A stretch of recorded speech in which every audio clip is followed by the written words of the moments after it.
আসসালামু আলাইকুম রহমতুল্লাহি ওবরাকাতুহ। কাছে কিংবা দূরে যে যেখান থেকে আলোচনাটি দেখছেন, দর্শক সকলকেই আন্তরিক মোবারকবাদ ও কৃতজ্ঞতা জানাই। প্রিয় দর্শক, আজকে অত্যন্ত গুরুত্বপূর্ণ ফজিলতপূর্ণ একটি আমল সম্পর্কে আমরা আলোচনা শুনব।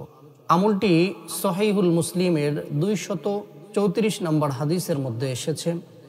নবীজি সাল্লাল্লাহু আলাইহি ওয়াসাল্লাম বলেছেন, কোনো ব্যক্তি সে যদি জান্নাতের 8 দরজার কোনো একটি দরজা দিয়ে প্রবেশ করতে চাই, তাহলে রাসূল সাল্লাল্লাহু আলাইহি ওয়াসাল্লামের ছোট্ট একটি হাদিস আমরা যদি আমল করতে পারি, তাহলে এটা আমাদের জন্য যথেষ্ট হবে।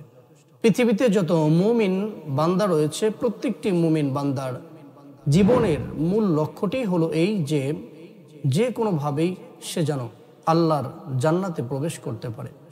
আর যদি বিষয়টি এমন হয় যে জান্নাতের যে কোনো একটা দরজা দিয়েই সে প্রবেশ করতে পারবে, তাহলে তো এর থেকে সৌভাগ্যের কপাল আর হতে পারে না। রাসূল সাল্লাল্লাহু আলাইহি ওয়াসাল্লাম বলেছে, হে আমার উম্মত, তোমরা কি জান্নাতের 8 দরজার কোনো একটি দরজা দিয়ে প্রবেশ করতে চাও?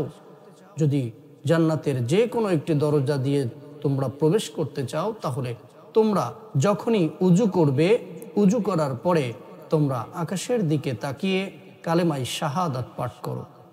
নবীজি বলেছেন, যে ব্যক্তি আমার যে উম্মত উজুর পরে আকাশের দিকে তাকিয়ে কালেমায়ে শাহাদাত পাঠ করবে, মৃত্যুর পরে কিয়ামতের ময়দানে আল্লাহ রাব্বুল আলামিন তাকে জান্নাতের 8 দরজার যে কোনো একটি দরজা দিয়ে জান্নাতে প্রবেশের অনুমতি দিয়ে দিবেন। সুবহানাল্লাহ। আসুন আমরা সকলেই নবীজি সাল্লাল্লাহু আলাইহি ওয়াসাল্লামের এই হাদিস মোতাবেক জীবন গড়ার চেষ্টা করি। আল্লাহ তাআলা আমাদেরকে তৌফিক দান করুন। আমিন।